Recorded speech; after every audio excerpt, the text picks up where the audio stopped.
saya garis bawahi, amil zakat. Ini langsung jangan dipotong 1/8 untuk amil zakat. Bayangkan kalau dikumpulkan dapat 120 miliar umpamanya.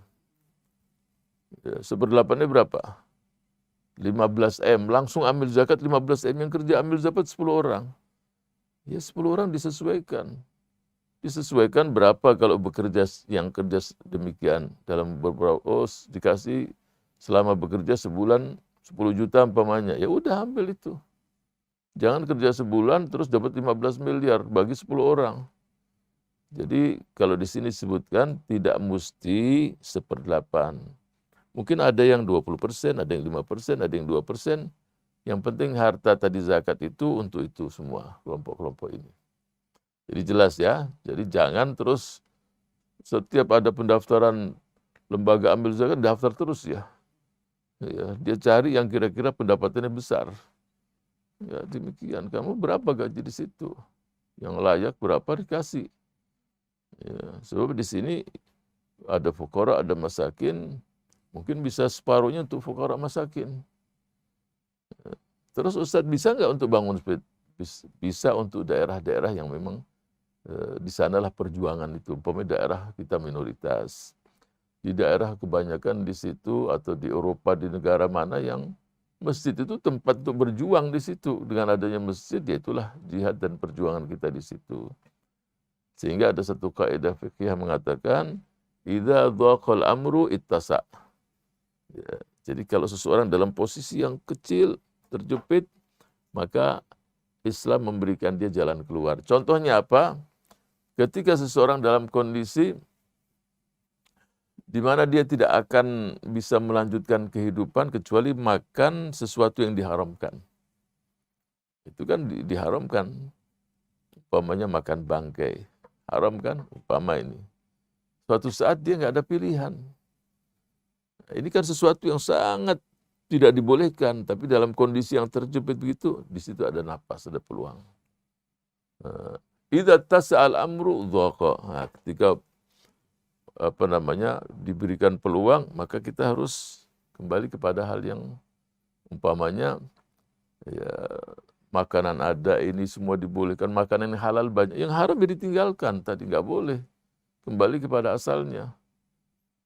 Ini saya katakan wa fi sabilillah. Ya banyak peluang-peluang yang lain. Dan harus dipahami orang kaya, jangan kalau udah bayar zakat selesai. Kamu harus ada infaknya, ada sedekahnya, ada ininya. Apalagi kalau zakat tadi tidak mampu untuk menutupi dalam tahun-tahun pertama. Umat para asliya pun harus mengeluarkan. Dan jangan hitung-hitungan juga sama Allah. Kalau seseorang itu hitung-hitungan terus dihitung, Allah juga akan hitung-hitungan sama kamu. Saya jumpa dengan satu orang, itu zakat sudah nggak dia hitung lagi 2,5%, kadang-kadang 10, kadang-kadang 15, 20, kadang-kadang lebih. Bahkan dia belum terima untung pun dia udah keluarkan zakatnya. Jadi ada orang yang demikian, sehingga rezekinya pun semakin mudah. Dan itu pasti. Karena sesuatu yang dikeluarkan karena Allah, pasti Allah akan berikan pahala yang berlimpah ruah. Umar bin Abdul Aziz. Ini saya bicara di zaman Umar bin Abdul Aziz. Kalau kita ngomong Umar bin Abdul Aziz, semua pasti tahu. Dia memimpin 2 kali. Gubernur di Madinah, dia memimpin sebagai seorang gubernur tahun 86 Hijriah. Hidup 61 Hijriah, meninggal 101 Hijriah. Jadi usia meninggal itu belum sampai 40 tahun. Ya walaupun kalau kita hitung 61, 101 kan 40. Iya, tapi dia meninggal sebelum Dunal Arba'in, sebelum 40 tahun. Tahun 86 Hijriah gubernur Madinah. Oh senang masyarakat Madinah. Karena dia tahu sejak gubernur pun dia memang ilmunya ada, orangnya amanah, orangnya jujur. Dan dia sama khalifah saat itu, jabatan dia itu tahun 93 Hijriah, dia diganti dengan yang lain. Artinya ini sukses. Cuma ya namanya pemimpin saat itu bebas-bebas saja. Tahun 93 Hijriah, dia diganti dengan yang lain. Jadi berapa tahun itu? Sekitar 86, 7 tahun lah jadi gubernur Madinah. Tahun 99, Sulaiman bin Abdul Malik mewasiatkan yang meneruskan dia Umar bin Abdul Aziz. Tahun 99, Hijriah. Dia bacakan ke publik. Dia katakan, ini semua saya tidak terima. Terserah kalian mau memimpin siapa. Walaupun ada surat, ini saya nggak pakai. Saya tanya kepada ahlul hilli wal aqd yang hadir di Masjid Nabawi. Saat itu ya, sebab dia mesti di Madinah. Dia katakan siapa? Semua sepakat dia. Dilantiklah dia setelah sholat zuhur. Pulang dia ke rumahnya, anak dia yang usia belasan tahun tanya, wahai ayah, kapan mulai kerja? Nanti ba'dal asar. Si anak yang belasan tahun tadi, 13-14 tahun mengatakan, man yadmanuka anta isya ilal asr. Siapa yang menjamin ayah akan hidup sampai asar? Umar bin Abdul Aziz radhiyallahu anhu yang baru istirahat, bangun dia. Benar, siapa yang jamin? Sebab banyak kezaliman saat itu yang dia harus kembalikan hak-haknya. Man yadmanuka anta isya ilal asr. Siapa yang menjamin ayah akan hidup sampai asar nanti? Langsung dia mulai kerja. Umar bin Abdul Aziz. Sehingga di zamannya itu PR dia banyak. Jadi PR sebagai seorang pemimpin, ini saya katakan memang zakat berperan penting di situ. Tapi mengembalikan hak-hak mereka yang terzolimi itu prioritas dia. Jadi yang terzolimi banyak. Ya, hak-haknya dikembalikan. Kemudian perampingan pemerintahan itu penting juga. Ya, kita lihat dalam pemerintahan kita sekarang, belanja pegawai itu ada yang 70% dari APBD, bayangkan. Jadi kalau antum tanya, tahu dari mana? Ya saya pernah jadi salah satu eksekutif juga, tahu. Jadi kalau belanja pegawai itu 40%, dan itu, waduh sedikit sekali. Sebanyak di atas 60-70%. Jadi saat seseorang menjadi bupati, jadi gubernur, jadi wali kota, itu keluarganya pada banyak masuk. Coba. Di zaman itu dia rampingkan. Contoh yang mengawal khalifah saat itu sekitar, kalau zaman kita, ya seperti ada 300 polisi yang ngawal. Dan 300 penjaga. Jadi 600. Bayangkan itu. Ini dirampingkan jadi separuhnya. Dengan anggaran 3.000 dinar. Jadi masing-masing dapat 10 dinar. Mau silahkan, nggak mau peluang untuk bekerja ada semua. Jadi belanja negara itu dia rampingkan betul. Jadi setiap uang negara itu dia sesuaikan dengan ketepatannya. Bayangkan dia sebagai Amirul Mukminin, sebagai orang nomor 1 saat itu. Kalau ada gubernur yang datang dia nyalain lampu, tapi lampu negara. Lampu saat itu kan bisa dinyalakan bukan seperti ini, pakai minyak saat itu. Selesai pembicaraan dimatiin pakai lampu dia sendiri. Nah, ini nggak terbayang saat ini. Walaupun saat ini udahlah yang begitu-begitu susah. Itu dia jalankan. Dan kertas pun tidak ada yang mubazir. Kalau dibutuhkan hanya separuh aja udah pakai separuh. Nggak ada. Jadi sesuaikan dengan kebutuhan. Jadi terjadi penghematan. Dan gubernur-gubernur yang dia lantik itu dia sudah dari awal dia katakan siap dengan catatan semacam ini. Keinginan dia. Jadi under control. Dia powerful dalam arti untuk hal yang positif. Sehingga tahun pertama itu masih ada lah, masih banyak yang terima zakat. Tahun terakhir dia memimpin, sudah nggak ada yang lagi mau terima. Jadi zakat itu yang terkumpul dalam Baitul Mal, walaupun dalam Baitul Mal bukan hanya zakat. Di situ ada pemasukan negara, masalah perdagangan, masalah ya banyak macam lah yang masuk dalam kas negara itu bukan hanya zakat saja.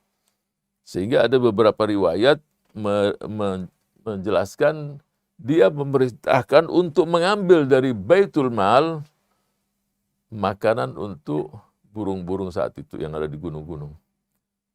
Jadi ada daerah-daerah memang ketika musim salju, dia kan di Damaskus. Ketika menjadi Amirul Mukminin, dia pindah dari kota Madinah, meninggalkan kota Madinah pun dia meneteskan air mata. Apa yang dia khawatirkan? Khawatir diusir dari kota ini. Sebab Madinah itu punya keistimewaan, ya seperti yang disabdakan oleh Rasul Shallallahu Alaihi Wasallam, mengusir orang-orang yang nggak bagus, seperti yang bekerja profesi sebagai emas, yang profesi sebagai membersihkan emas itu kan bercampur dengan yang macam-macam. Nah, profesinya sebagai as-saghah yang membersihkan emas dari campuran-campuran, dibersihkan. Nah, itu Madinah seperti itu. Dia khawatir diusir dari Madinah, walaupun dia jabatannya sebagai orang nomor 1 masih terlintas di hati. Dia bermohon mudah-mudahan tidak tergolong mereka-mereka tersebut. Umar bin Abdul Aziz, yang di zamannya tadi saya katakan, jadi kalau musim salju, itu kan nggak ada lagi pohon-pohonan, rumput, buah-buahan, apa itu. Ya, nah, ada beberapa riwayat, walaupun kebenarannya tidak begitu kuat, tapi kalaupun kita katakan riwayat tadi benar, dia tidak menggunakan uang zakat. Jadi kalau antum baca bahwa dia memerintahkan untuk menyebar biji-bijian di gunung-gunung, itu dia bukan hanya memperhatikan lagi manusia, makhluk Allah yang lain yang dia berikan. Tapi ini kalau kita katakan riwayat tadi benar, bukan dari uang zakat, sebab memberi makan burung-burung itu tidak boleh dari uang zakat. Tuh yang 8 itu nggak akan berubah. Tapi yang namanya dari sedekah, dari apa itu terjadi. Sekarang di beberapa negara, seperti di Turki yang pernah ke Istanbul, ada makanan untuk kucing di pojok, itu ada kalau orang keliling. Khusus disiapkan oleh negara. Itu. Jadi kembali kepada Umar bin Abdul Aziz, dia memimpin 2 tahun 5 bulan 4 hari. 2 tahun 5 bulan 4 hari, yang keliling bawa uang zakat, yang 3 tahun atau 2 tahun yang lalu para mustahik, mereka menolak semua. Kita udah cukup sekarang, nggak perlu lagi, kasih yang lain. Tuh bayangkan, karakter manusia berubah juga. Ya. Sekarang sebagian masyarakat kita, mudah-mudahan Allah berikan mereka hidayah, yang tidak mustahik, tapi zakat pun mau juga. Ini bahaya sekali. Ya, orang-orang tertentu yang mestinya dia adalah muzaki, ya dia terima uang zakat. Bahkan diamanahkan ini zakat, tapi akhirnya digunakan untuk diri sendiri. Ya, mudah-mudahan semakin berkurang, semakin berkurang. Karena keberkahan itu sendiri berubah pada karakter seseorang. Umar bin Abdul Aziz, waktu yang sangat singkat, yang kalau dalam hitungan-hitungan negara maju sekarang, itu perlu merubah jadi masyarakat yang miskin untuk menjadi masyarakat yang cukup. Ini kan perlu puluhan tahun. Tetapi waktulah yang Allah berikan, keberkahan di situ, waktu yang sempit, orang bisa lakukan. Dan semua kita rasakan. Kita masing-masing kalau main kok bisa ya di bulan Ramadan sehari 5 juz? Ya, padahal jamnya sama juga kan? Atau 3 juz, ya, sepekan hatam. Sekarang menghatamkan sebulan, wah berat sekali. Ya. Baca Quran baru sebentar ngantuk. Tapi kalau buka HP nggak pernah ngantuk. Ini apa? Ini masalah hati. Masalah hati sendiri masing-masing. Kenapa itu terjadi? Ya masing-masing kita mengintrospeksi diri, ada terjadi sesuatu. Kenapa di bulan ini kok berkah ini berkurang? Nah, apalagi kalau seorang pemimpin yang adil, yang jujur, sehingga di saat-saat beliau akan meninggal, sebagian keluarganya itu memberitahu, kasih dong wasiat untuk anak-anak miskin semua ini. Kamu selesai, terus anak-anak bagaimana hidup mereka? Kumpulin anak-anaknya. Dia katakan ada yang memberikan masukan untuk saya A, B, C, D, saya siap. Tapi apakah kalian, wahai anak-anakku, senang melihat ayah kalian di neraka jahanam disiksa? Anaknya nggak mau semua. Saya kasih, tapi senang nggak kalian melihat orang tua kalian disiksa di sana? Tapi aku yakin, aku tinggalkan untuk kalian Allah Subhanahu wa Ta'ala yang tidak akan menyia-nyiakan. Benar, anaknya maju sukses semua. Karena dititipkan anak-anak tersebut kepada Rabbus samawati wal ard, Allah Subhanahu wa taala yang Maha Kaya, Maha Agung. Ya, siapa yang akan meniru Umar bin Abdul Aziz? Pasti yang kita tiru pertama adalah baginda Rasul sallallahu alaihi wasallam dan para penerusnya yang memberikan contoh. Sehingga banyak menjuluki dialah Khulafaur Rasyidin yang kelima setelah Sayyidina Abu Bakar Siddiq, Umar bin Khattab, Sayyidina Utsman dan Sayyidina Ali bin Abi Thalib radhiyallahu anhum jami'an. Sebelum saya teruskan, mungkin ada beberapa qasidah, saya persilahkan.